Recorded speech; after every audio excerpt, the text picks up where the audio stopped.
The 24th of September, Rabbi Levitt, Gemora. Let's see.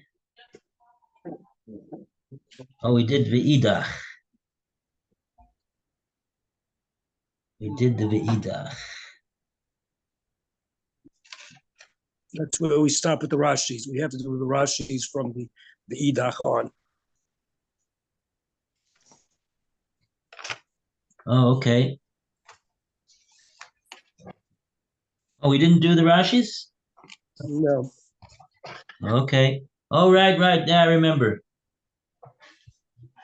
remember. Okay, yeah. Right. Okay. So we need to figure out how it is that Rav Nachman is learning the Mishnah. We know how he's learning the Reisha to the Mishnah.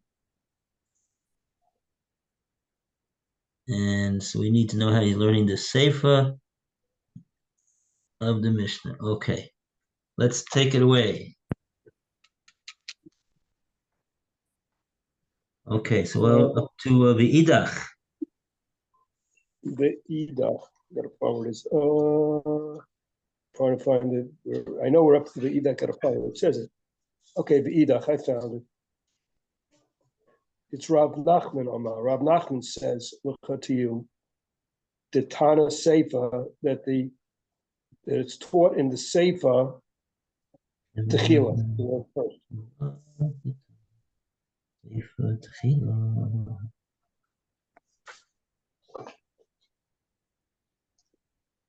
Now that continues on.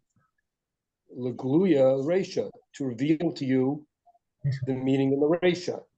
Lamema, to say that Dafka, specifically, Tani Midiseifa, that it's taught in the Seifa, Techila, the word Techila, Katani Bereisha, and it's taught in the Bereisha, Lotana, Dafkahu. It didn't specifically say it. Specifically said in the Seifa, in the Reisha, in the Seifa, and didn't specifically say it in the Seifa.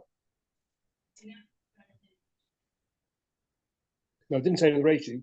It said in the Seifa, but it didn't say in the Reisha. I mean, because the Reisha seems to be understood, so we don't have to teach it necessarily.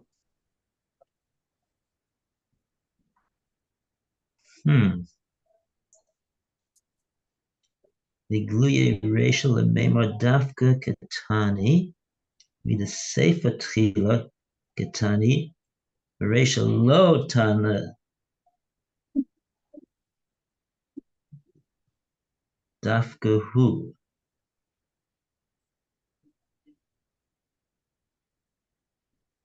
Memor Dafka Katani.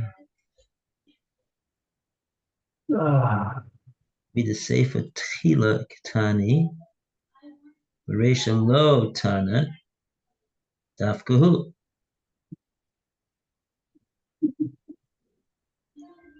In other words, Rav Nachman will tell you the reason it says in the Reisha, the reason it says Techila in the Seifa is only to teach about the Seifa, about the Reisha.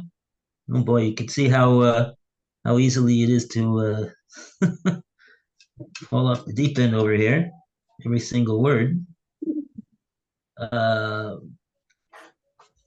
It says it in the Seifa because it's only in the Seifa that it was Tchila.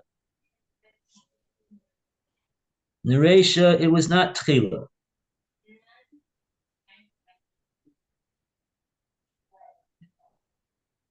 And the Reisha wasn't Tchila. Okay. Now he's going to explain more about this.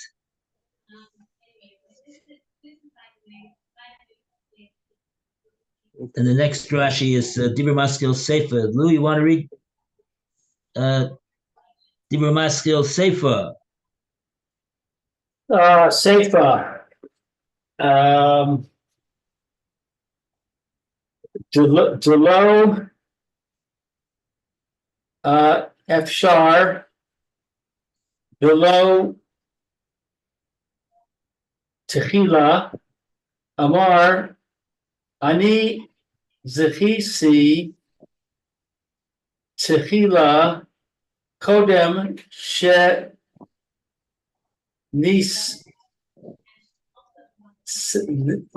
Nisi, Lach, Shenisatiha, Shenisatiha, Lach, Lo Amar, Klum, Digale, de Asi, Kishe, Nasni, Lo, de Adapta, Dahai, Agabe, Varesha, below Amar, Tehila, Afilu Haki, Zacha, Ba. All right, so safe, the second part. The low, if that it's not possible without Tehila, without him having said Tehila. Amar Ani Zechiti, that he said, I acquired it, Tehila, initially. Kodem, before She Nisatiha, before I gave it Lecha, to you meaning the pedestrian, before the pedestrian gave it to the rider, he said, I acquired it initially. Lo Amar, he didn't say klum, he didn't say anything. Digale de ase kishenasi na, that he revealed that he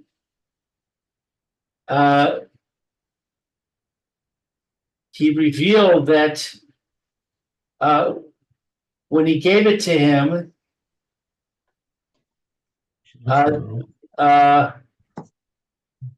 what is this word? Da'asi. it literally means his das. We knew about it. It was his das. When He he knew what he was doing. his das was that he revealed that his das, when he gave it to him, was, and what is this word? De'ad asa. Same word.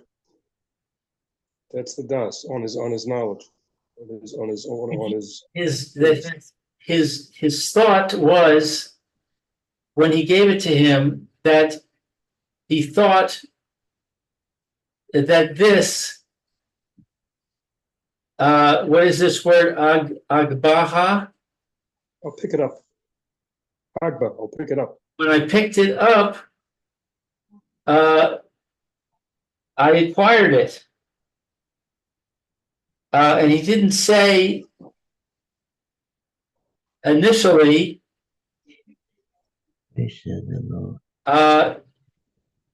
even though that he acquired it. It doesn't have to say in the ratio. It's claiming it's not necessary to say it. He didn't say tchila.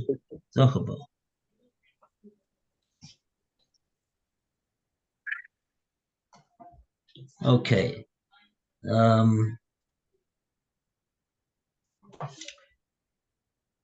Okay, let's try to go over this again. Sorry, where is it? I've lost it. We're in the Rashi, Dibra Maskil Sefer. Where is that?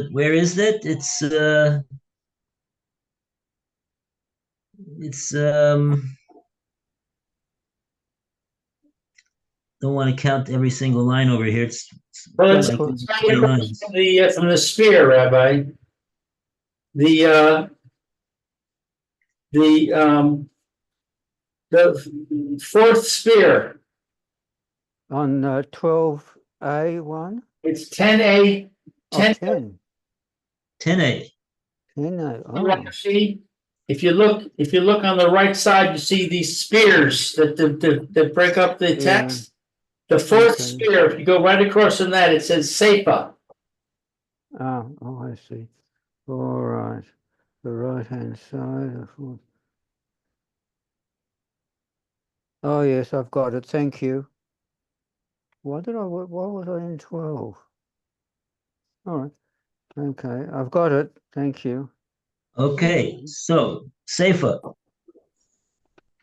Okay, so just to read it in the Gemora again before I go to the Rashi. Be'idach, and the other one, referring to Reb Nachman, how is he going to explain these words, this word tchila in the Mishnah? Tana Seifa ligluye reisha.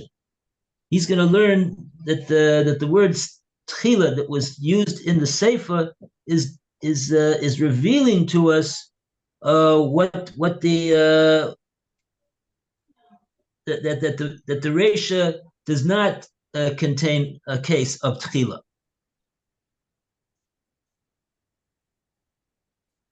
Seifa the Amar tchila, reisha the lo Amar tchila.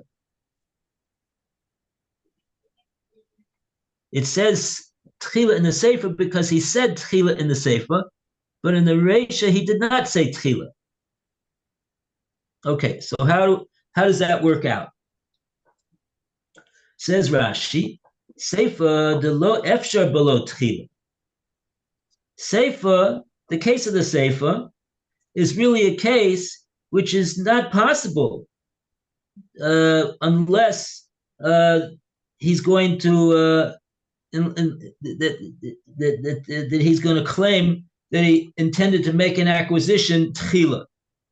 Now I'm referring you back to the Rashi Midiktani Seifa, where Rashi gave us two options for what is regarded as being tchila initially. Does it mean initially right before he gave it to the guy? Or does it mean initially when he originally picked up the item itself? And Rashi's going to say over here right now, Amar. So according to Reb Nachman, the pedestrian said as follows: Ani zachisi tchila kodem shenasatiha lecha. I intended to make an acquisition and be zocha in this item, tchila, initially, meaning to say, kodem shenasaticha lecha, before I gave it to you. Says Rashi that the Mishnah says about that case, lo amar klum. We do not accept his words that is what he in fact intended. We don't accept that. Why? The goli daite, because he revealed his das in what he really was intending to do. Kishenosnolo, when he gave it over to the writer after he picked it up. The dait, and that he revealed his das, which what was that das? The adaita the high agba, that in fact he picked it up with the intention to make an acquisition for the writer.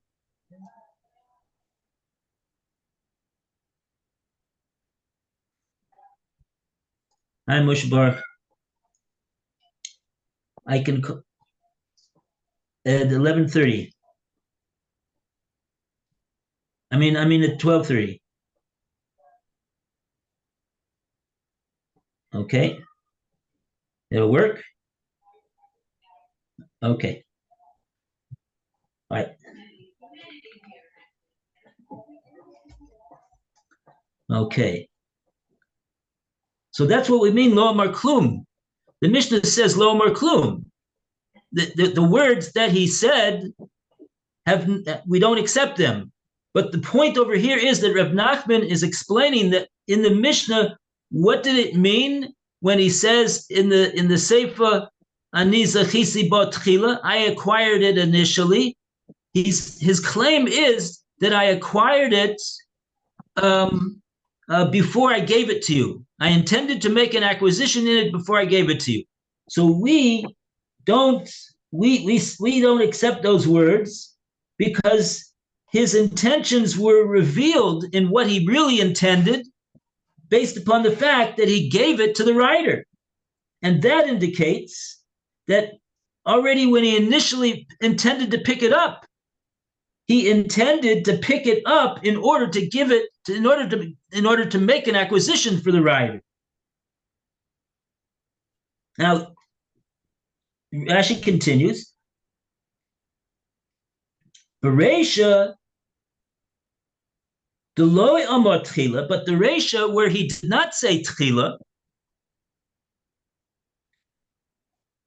Ve'afilu Hachi Zachaba. The Reisha where he didn't say Tchila, meaning to say, Rashi doesn't say what that means. Reisha that he didn't say Tchila, he just said Ani zachisi bo, and he says Afilu Hachi, nevertheless, even though he did not say Tchila, Zachaba, he nevertheless will acquire it. Okay, so Rashi doesn't have to explain himself over here what Reb Nachman means over here because he already explained that. That was Reb Nachman's whole proof for his shita was coming from the Reisha. That what he said is that even though at the time that he did pick it up, he picked it up for the writer, but it doesn't work to pick it up for the writer. And therefore,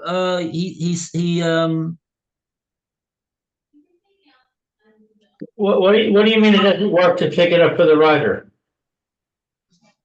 Because according to Rav Nachman, the Rabbanan is the author of the Mishnah, and the Rabbanan hold that it's not possible for Jew number one to pick up an item and be zocha in it entirely for Jew number two. Doesn't work. Well, if it didn't work when he picked it up, he didn't work that he acquired for the writer, then why does it say lo amar klum? Lo amar klum is going on his statements that he saying after he picked it up, he intended to make an acquisition for himself. But if when he picked it up, he did not acquire it for the writer, then he should be able to acquire it for himself. It's true, he should be able to acquire it for himself, but that's the whole point of the Sefer. Rashi explains that since he ended up giving it to the writer, that contradicts his claim that after he had intended to pick it up for the writer, he changed his mind and he wanted to make an acquisition for himself. It's true, according to Rav Nachman, he would be able to do that. But the point is that since he gave it to the writer, he's revealing his intentions that he initially picked it up for the writer, and he never changed his mind either. Ah, got it.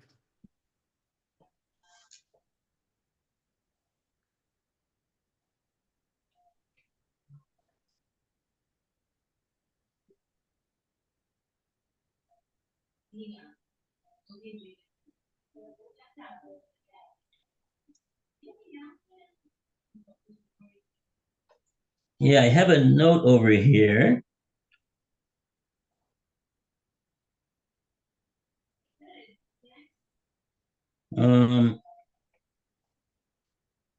Yeah.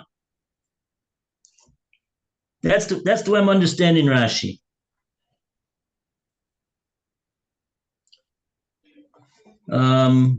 Yeah, how well does it fit into the words? I don't know. Anyway, that's the way I'm understanding Rashi. I think it makes sense in the logic of it.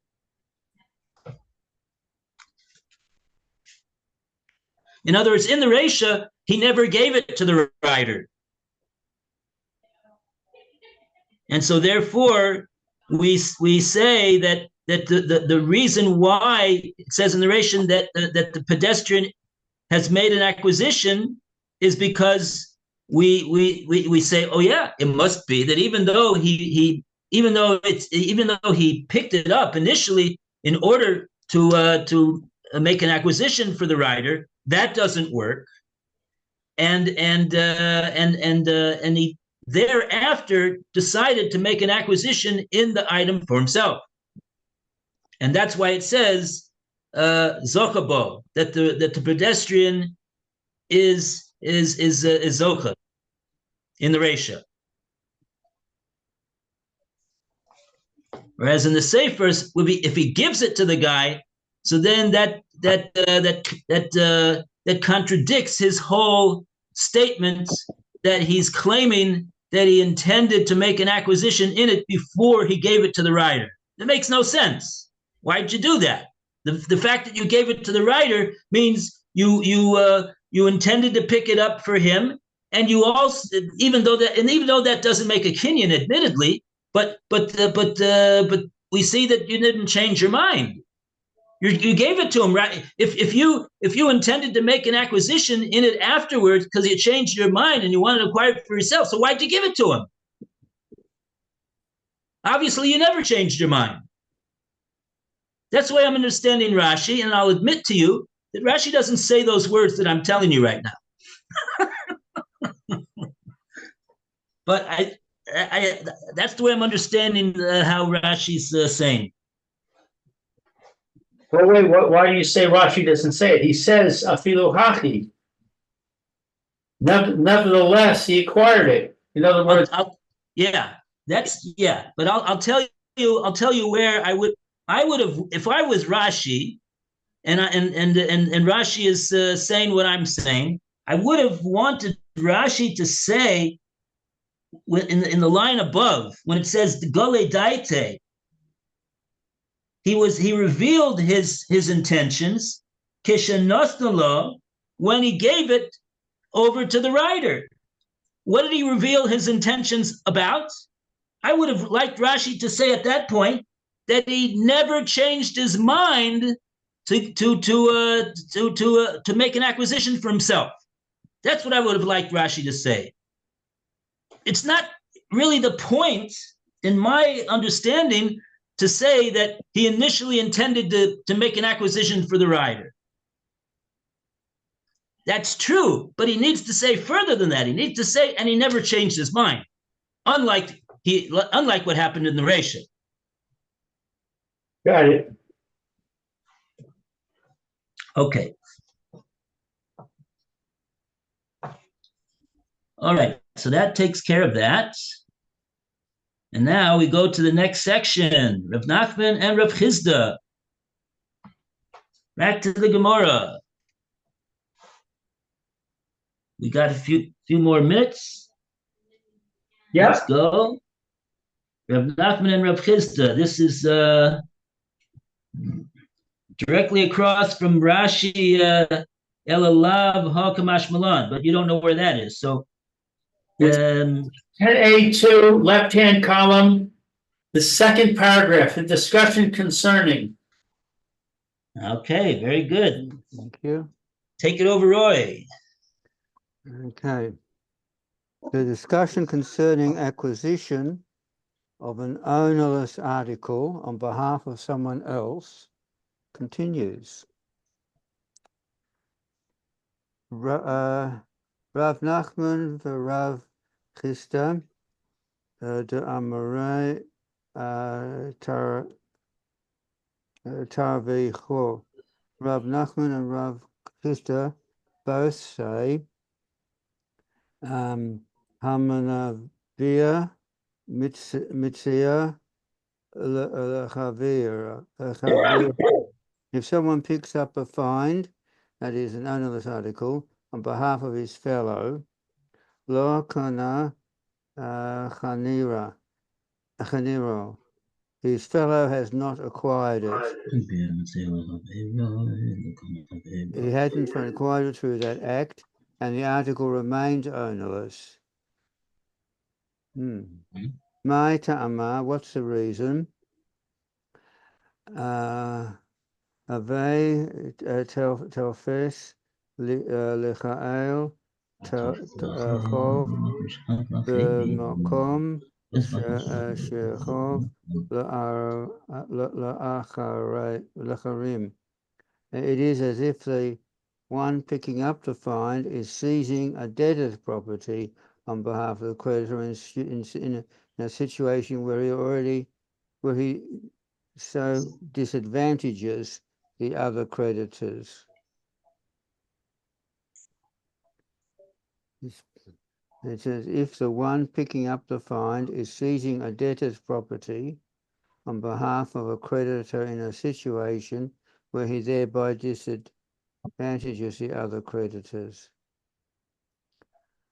Telfes levael chov b'makom shechov le'arim. And the law is that if someone seizes a debtor's property on behalf of a creditor in a situation where he thereby disadvantages other creditors, that creditor has not acquired it.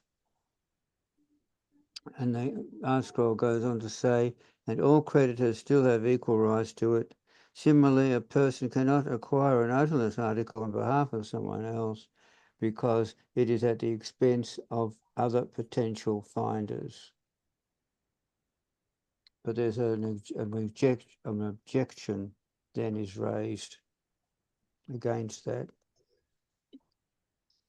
Okay, let's take a look at how Rashi explains this principle. Tofes bal chov l'makom shechav l'achirim.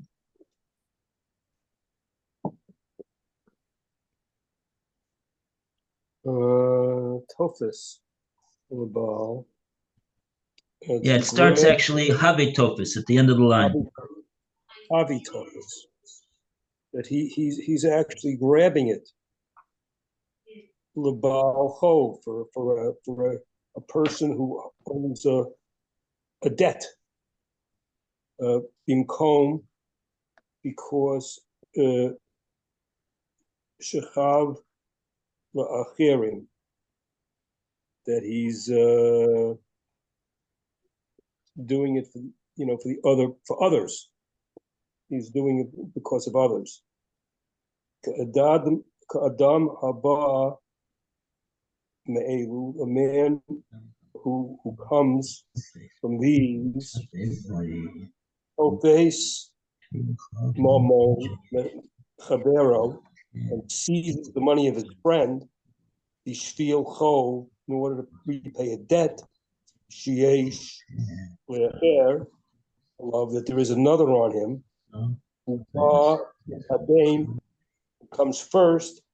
Ad halo it pasu, until he's grabbed it. Baal chov acha, afterwards. The nimtza is found. Tofes zo, this grabbing. Chav holds betiko, with his grabbing. Zot et hanoshim ha'acherim, the other writers, Creditors, people that he owes money to. The other creditors, okay. Right. So here's the case basically. Just an example using Jew number 1 and Jew number 2 and Jew number 3. You got Jew number 1. He sees an item, and he seizes an item that belongs to Jew number 2. It belongs to Jew number 2. And he's acting as a collection agency, Jew number 1, really. Well, let's leave that out. That's going to get complicated. He's not acting on behalf of another. Just leave it like this. Jew number 1 picks up an item that belongs to Jew number 2 in order to make an acquisition in it for Jew number 3. Why? How is he able to do that? Or what's his intention? Because Jew number 2 owes Jew number 3 money, and so therefore that's why he's doing what he's doing, let's say. But the problem is like this: Jew number 4 also is owed money by Jew number 2. So Jew number 4 says this Gemora. He's got a complaint over here. He says, "What do you, Mr. Jew number 1? What are you being such a goodskite over here for? At my expense. You wanna make sure that Jew number 3 is paid off. What about me?" And so therefore this shita of which is subscribed to by Rav Nachman and Rav Chisda says, in such a case like that, Jew number 1 is not able to be a do-gooder over here and look out for the interests of creditor number 1, because he's doing so at the expense of creditor number 2. So therefore it will not work. So that's the logic. That's the logical basis why when we say that Jew number 1 picks up a hefker item and he wants to credit it to Jew number 2, so we say he cannot. It won't work. We say it won't work. Why? Because it's causing a loss, so to speak, to Jew number 3, even though Jew number 3 is not entitled to it. But Jew number 3, we're not talking about creditors over here. We're talking about just an item in the street that anybody could get.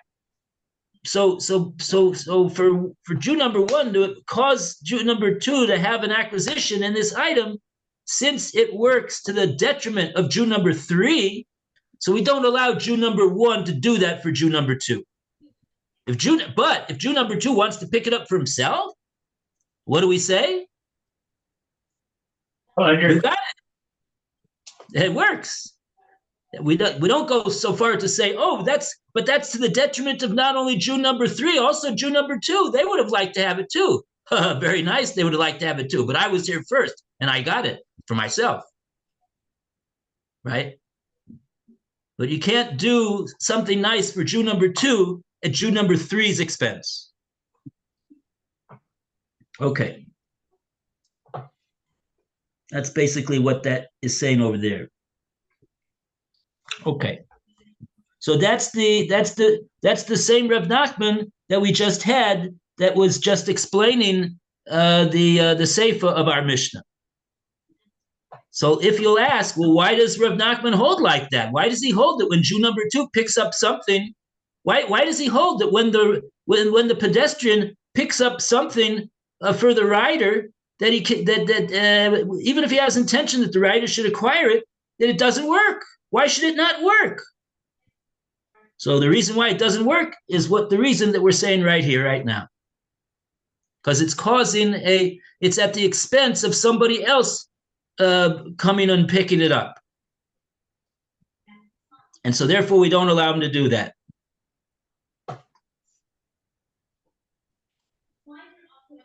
Okay. On that, we have an Esvei. Okay, so who should read the Esvei now? We don't have Alan over here. So we'll have Lou read the Esvei. Esvei. Acevei, let's see, where is it? Acevei. Acevei. Third line on the top, left, right hand. Strong question is asked by Rava to Rav Nachman. Uh-huh. Metzias Hoel La'atzmo.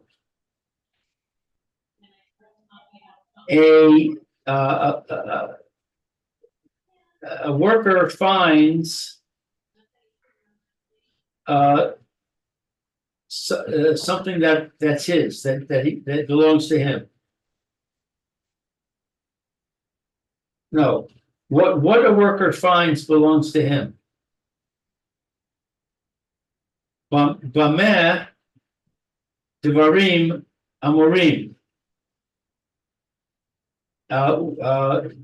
What are the circumstances of this ruling? Bizman Sha'amar Lo Baal Habayis. At a time when the employer says to him,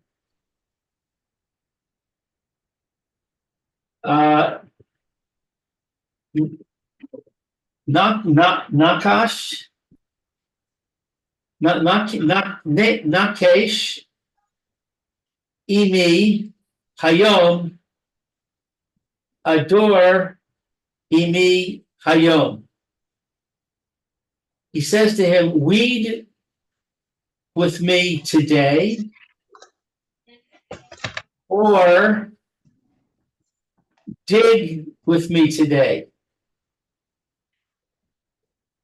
Aval Amar Lo Asay Imi Malacha Hayom. But if he said to him, work with me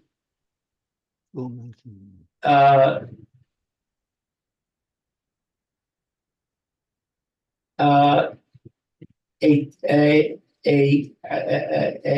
work today, work Aseimi, do with me malacha, work today.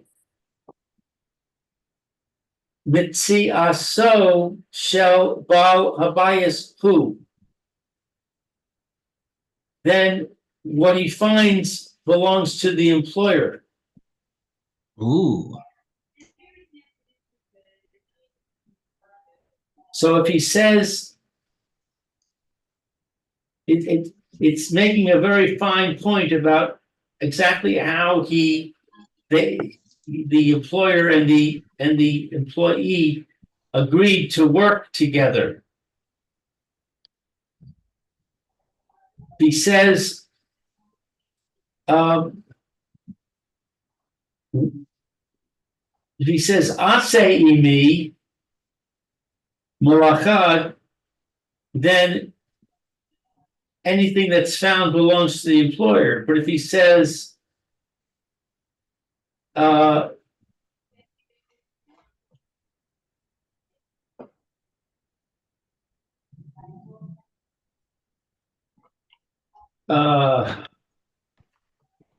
not clear what he said. He says, weed with me. If he says specifically to do something with him, like weed with me or dig with me, Right. then when he finds something, it belongs to the worker. Yeah, because he's not bound by he just Him. specific. But if he says, The other then anything. it's under the power of the employer. So it becomes the employer's thing, even though the worker found it. Yeah. Is that right? Okay. Okay. It's time. We'll Yeah. continue. Okay, we'll continue tomorrow. There's a session. Bye-bye. Have a great day. All the best, everybody. Yashikoyach. Amen. Thank you. Thank you, everybody. Shurus Tovos, Yeshuos, V'nachamois.